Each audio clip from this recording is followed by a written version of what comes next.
j'ai donné un titre à ma prédication.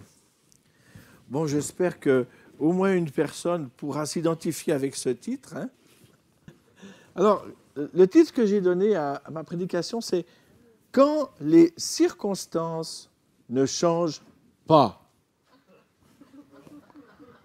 Alors là, je suis peut-être un petit peu à côté, hein, parce que pour la plupart d'entre vous, les circonstances sont maîtrisables, voire maîtrisées.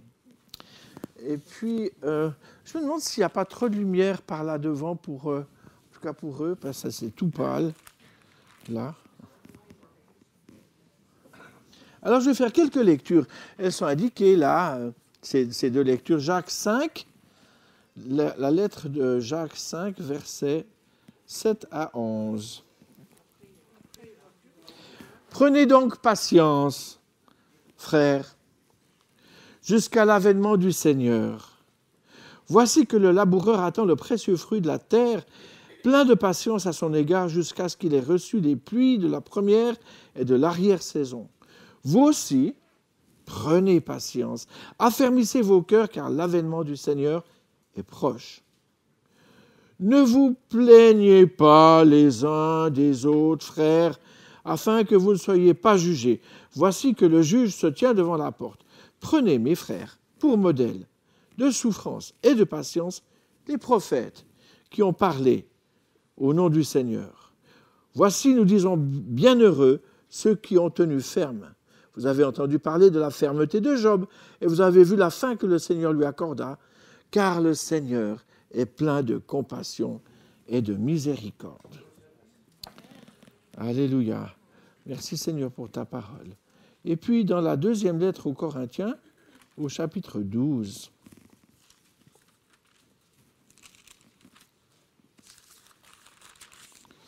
versets 1 à 10.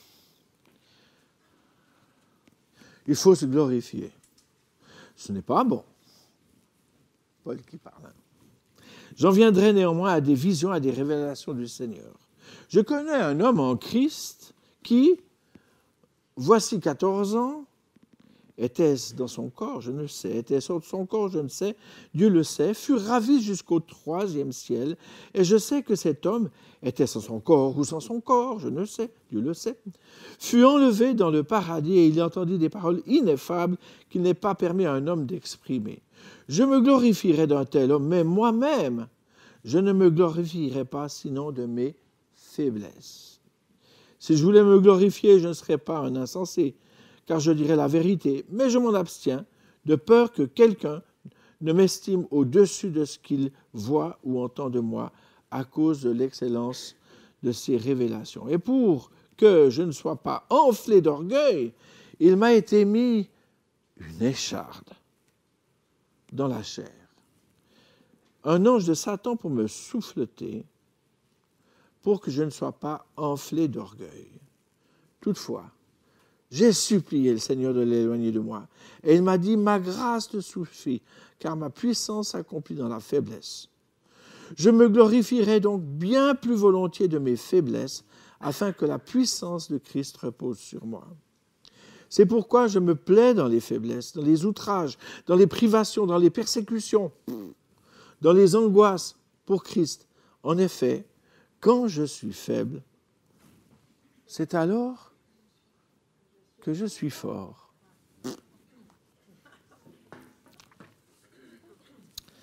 Alors les pasteurs et les accompagnants spirituels ou autres ont régulièrement l'occasion de visiter les âgés à la maison ou en maison de retraite. Ces gens-là que l'on visite régulièrement dépendent de ceux qui, autour d'eux, pourvoient à leurs besoins, le personnel soignant, les aides à domicile, les aumôniers, les médecins, les assistants sociaux, etc. Et l'œuvre de chacun intervient dans l'entourage d'un âgé, et cela a ceci de commun, c'est que les efforts conjuguée de tous ces gens qui sont autour des personnes âgées dans le besoin, ça vise à améliorer leurs conditions, à alléger leurs souffrances, à faciliter leur maintien parfois à domicile ou hors d'un hôpital. C'est du reste ce que nous tentons généralement quand nous nous intéressons à quelqu'un qui est dans la difficulté, en accomplissant tout simplement notre devoir de chrétien. Nous essayons d'ouvrir une porte conduisant hors de l'épreuve. Quand nous sommes auprès de quelqu'un et que nous l'assistons comme ça, nous essayons de trouver un chemin vers une plus grande facilité de vie ou vers une solution qui pourvoit à son bonheur, si du moins pas à son bonheur, à son apaisement. C'est ce qu'on fait, n'est-ce pas? Je pense que vous le faites tous à un moment ou à un autre de la vie, face à un âgé ou face à quelqu'un dans le besoin autour de vous. En tout cas, on pense que tout naturellement, Dieu devrait toujours agir comme cela quand nous sommes éprouvés. C'est le job du Seigneur.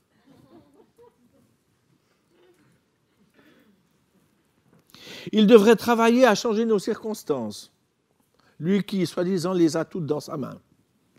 Il devrait endosser le rôle de tous ceux qui s'activent auprès de ceux qui sont éprouvés. Il devrait nous soigner, nous consoler, nous sortir des difficultés. Sachant qu'il est tout-puissant, nous sommes d'avis qu'il devrait résoudre nos problèmes. Et comme par enchantement, d'un coup de baguette magique, rapidement, Dieu devrait trouver nos solutions.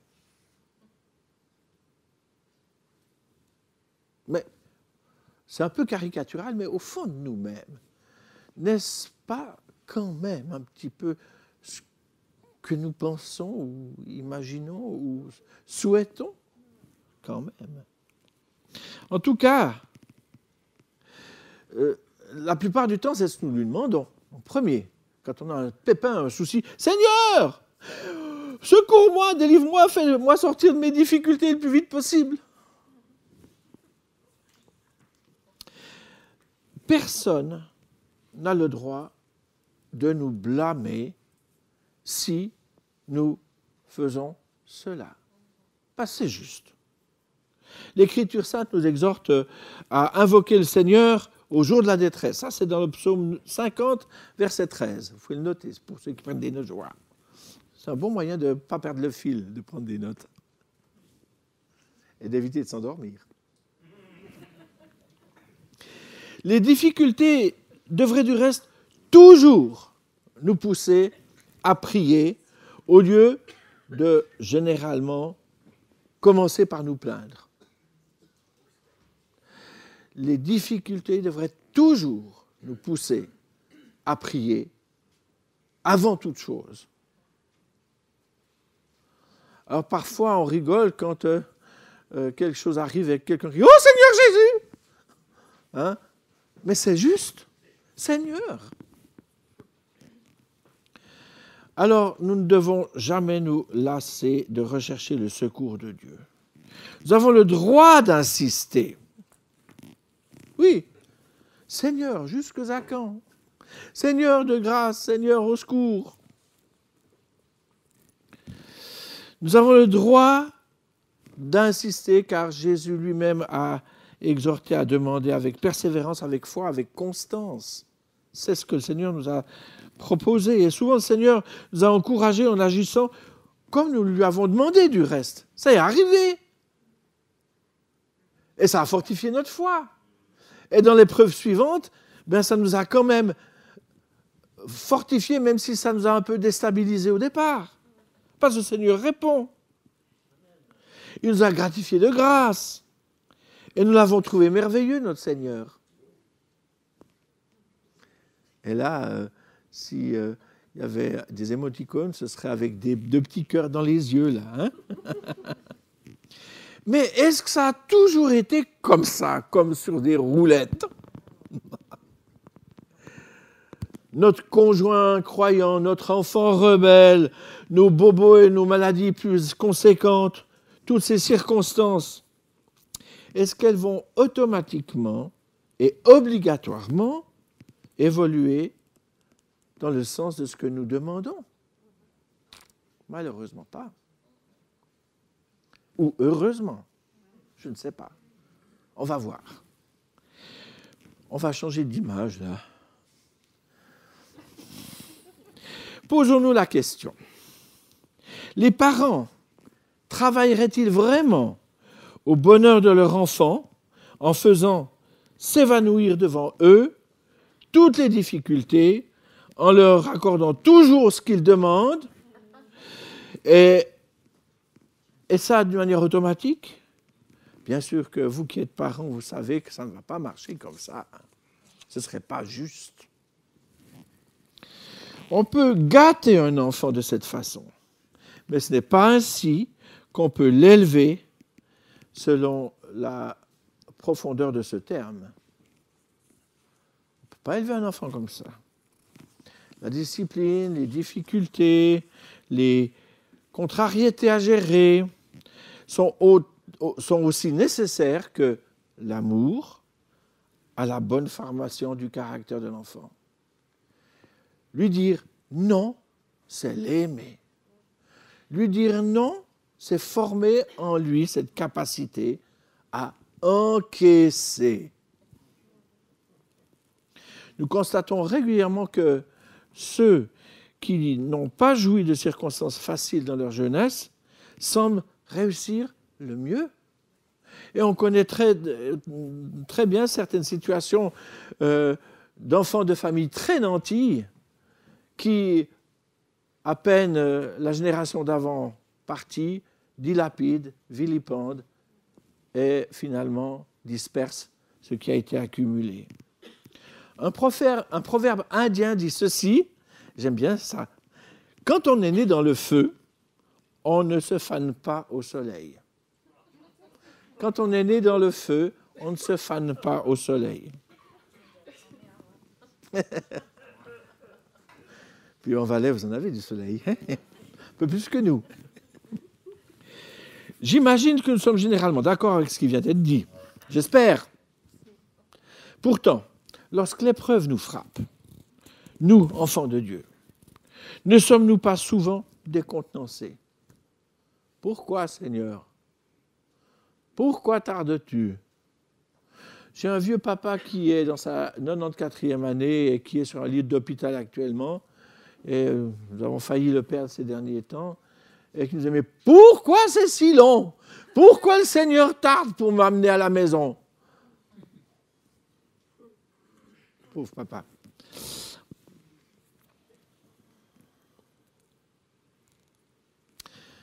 Notre confiance dans ces moments-là, est-ce que vous ne trouvez pas qu'elle est un peu fragile et théorique? On a la foi en bloc, mais le doute dans le détail. Hein? C'est un peu comme ça. Hein? C'est ça. On peut changer.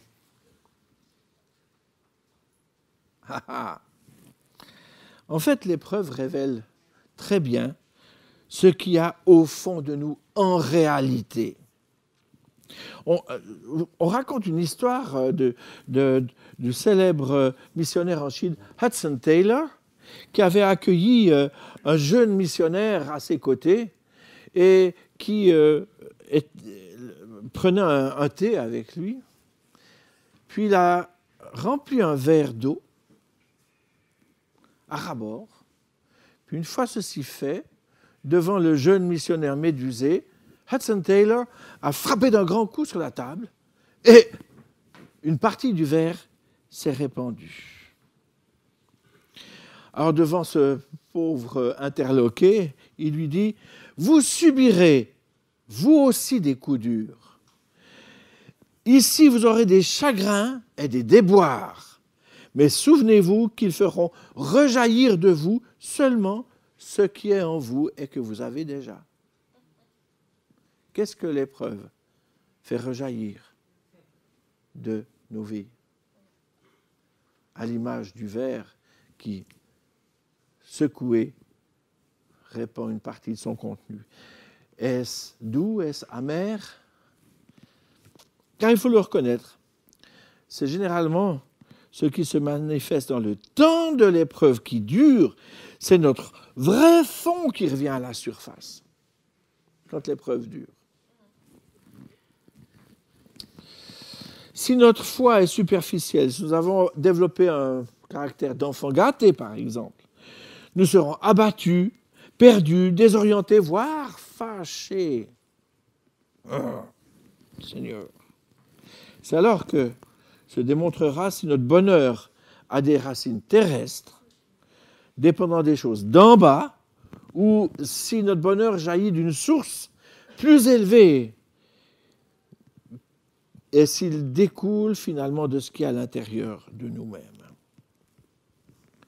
Ainsi, qu'en serait-il si au temps de l'épreuve, les circonstances, malgré tout, ne devraient pas changer? Oh, Dieu, tu n'existes pas. Dieu, tu n'es pas intéressé à moi. Oh Seigneur, qu'ai-je fait de mal? On commence à s'inspecter, et une introspection punitive qui ne fait qu'aggraver la situation finalement. Voilà ce qu'on peut faire. Alors, c'est là que l'exemple, on peut changer, de l'apôtre Paul intervient. La vie de l'apôtre Paul nous est familière. Nous savons qu'il a été l'objet de révélations sublimes. Et quand il dit cet homme qui a été au 3e ciel, etc., on sait très bien que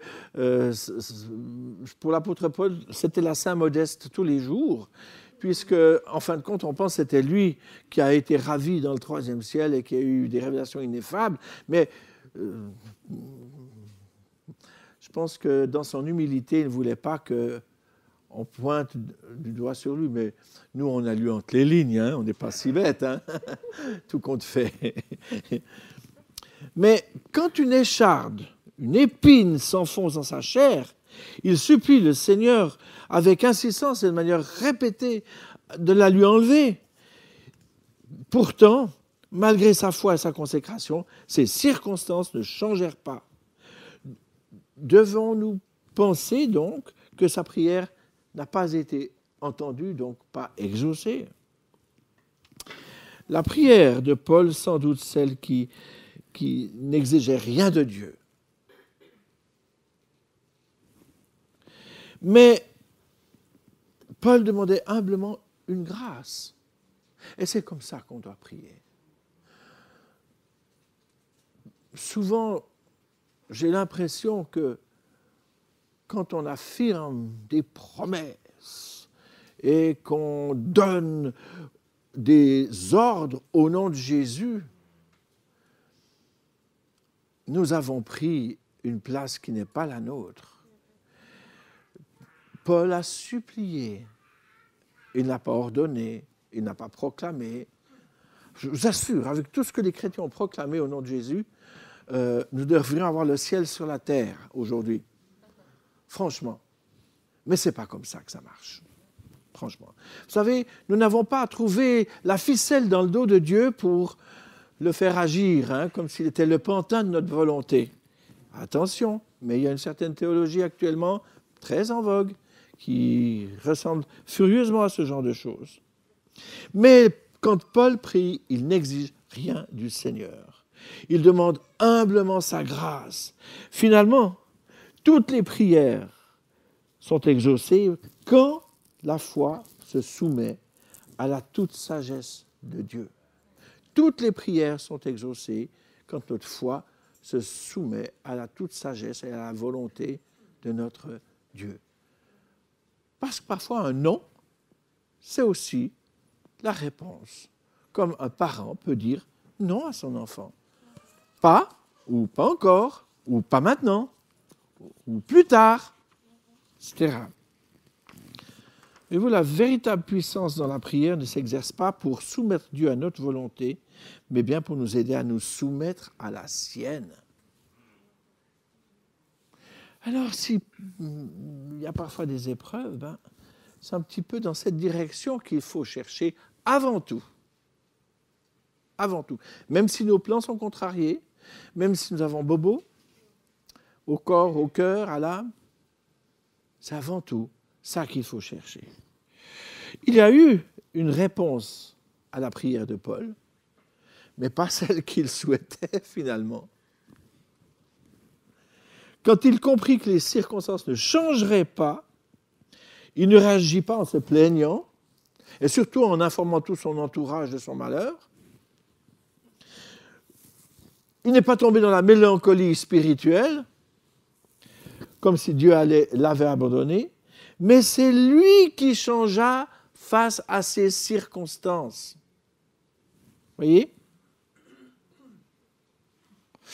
Ce fut là le miracle de la grâce, mais aussi de sa volonté mise en marche.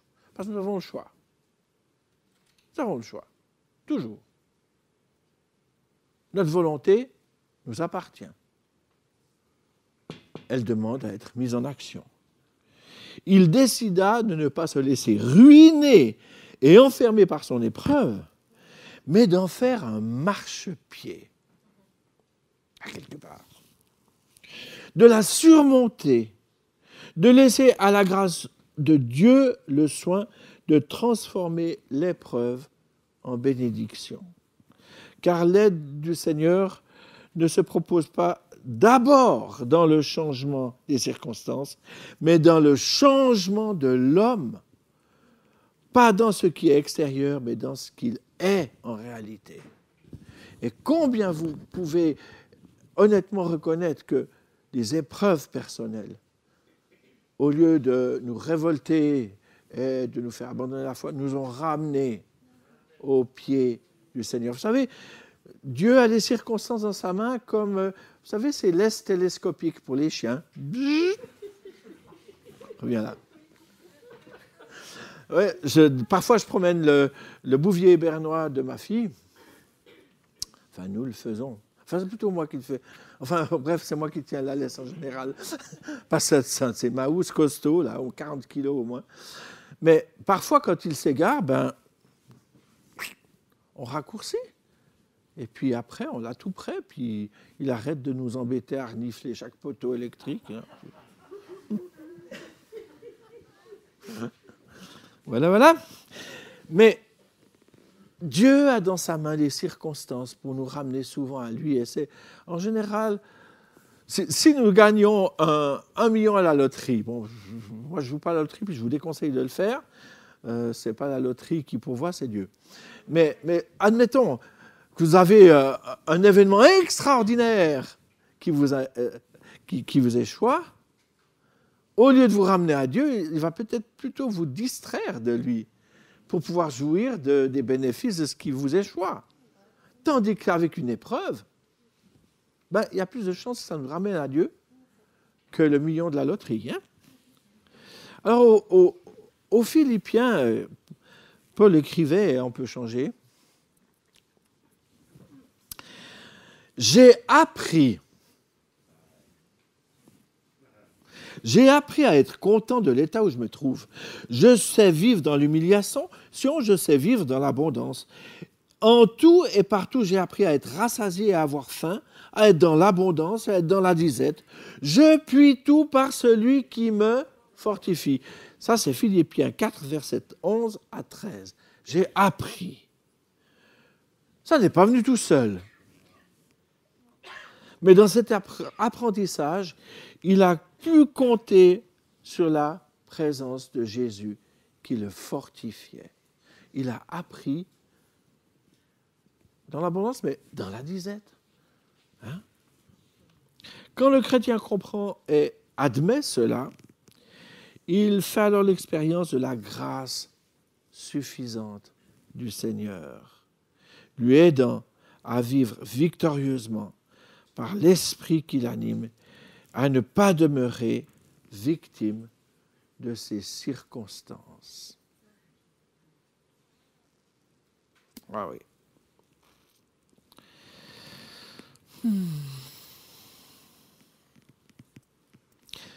Voilà comment les épreuves peuvent se transformer en tremplin vers de nouvelles bénédictions. Vous savez, dans l'église à Nyon, maintenant l'un d'entre eux est auprès du Seigneur, nous avions 2 handicapés, mais fortement handicapés. L'un était en chaise roulante depuis sa jeunesse, et l'autre, elle avait perdu son mari et ses 3 enfants dans un accident de voiture. Elle-même avait passé 5 mois dans le coma, puis elle en était ressortie. Mais les premiers qui louaient le Seigneur de tout leur cœur dans nos cultes, c'était ces 2.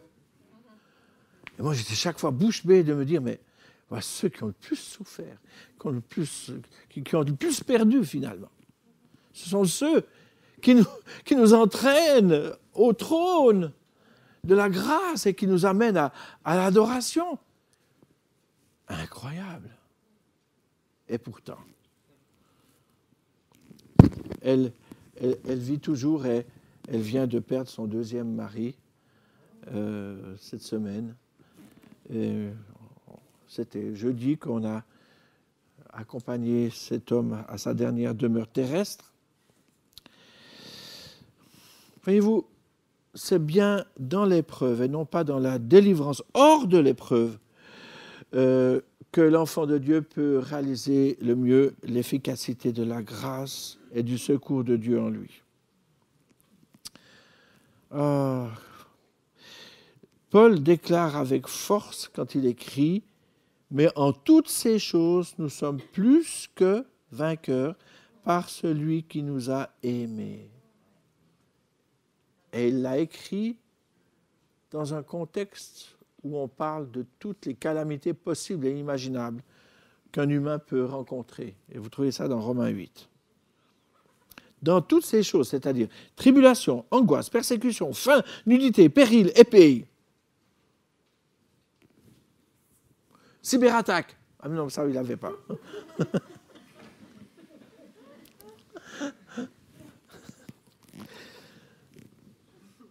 2 Corinthiens 12, verset 10.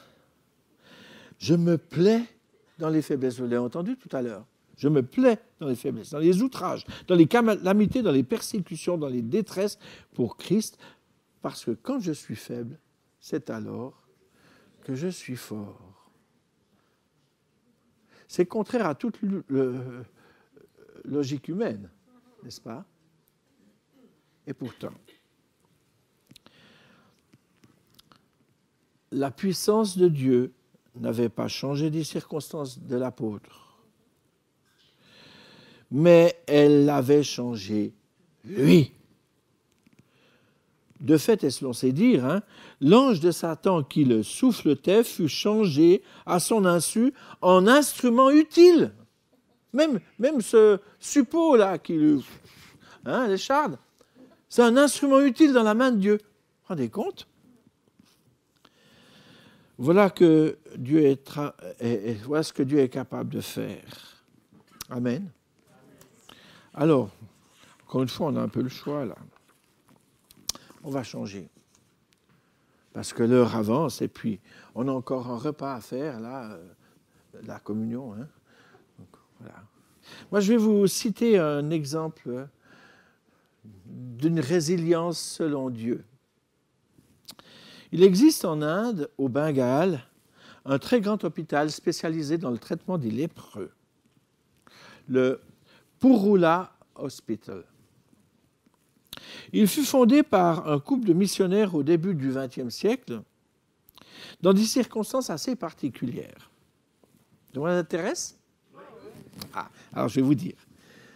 Ils ont perdu leur fille unique atteinte de lèpre.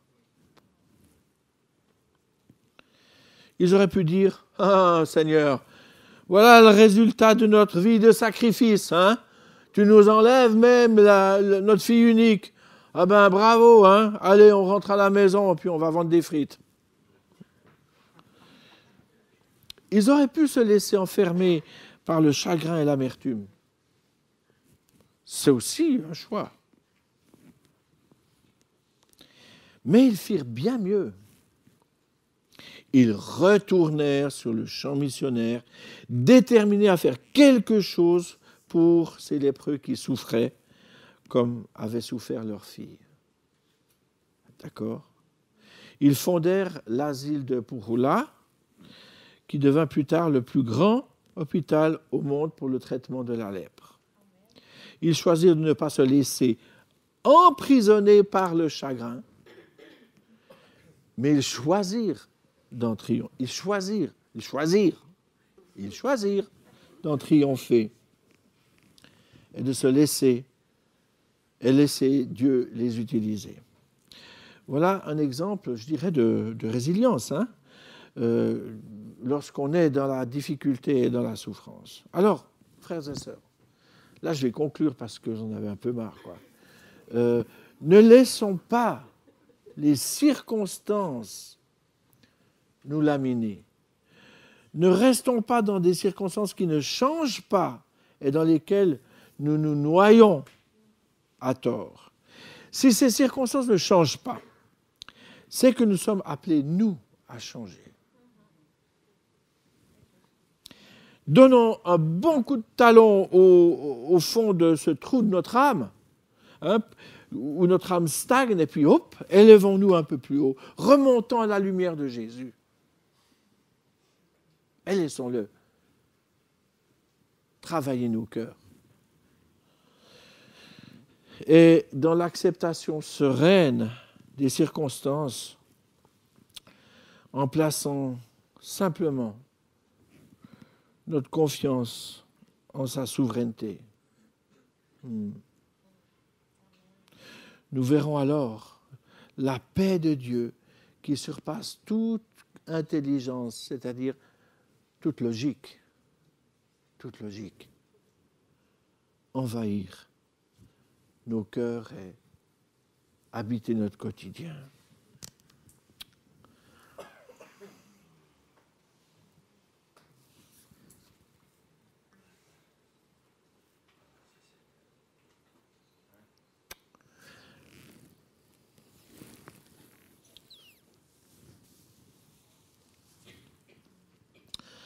Seigneur,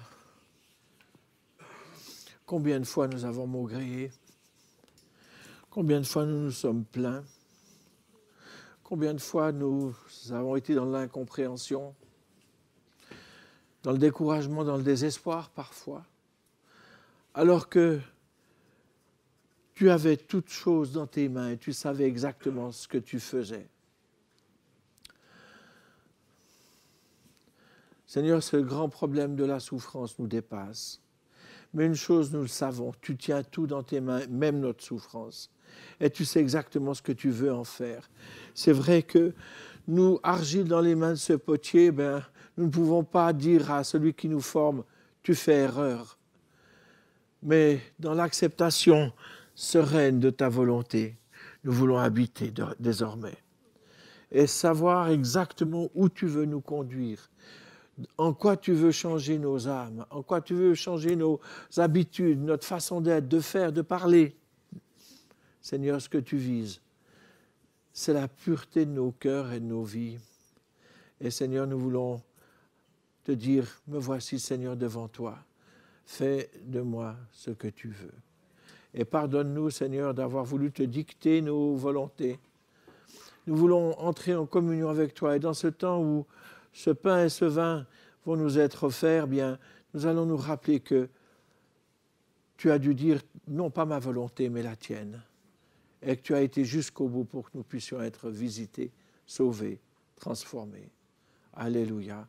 Seigneur, bénis cette assemblée, bénis chaque personne qui recherche ta grâce. Et nous savons que dans ce repas que nous allons prendre, il y a aussi la guérison de nos corps.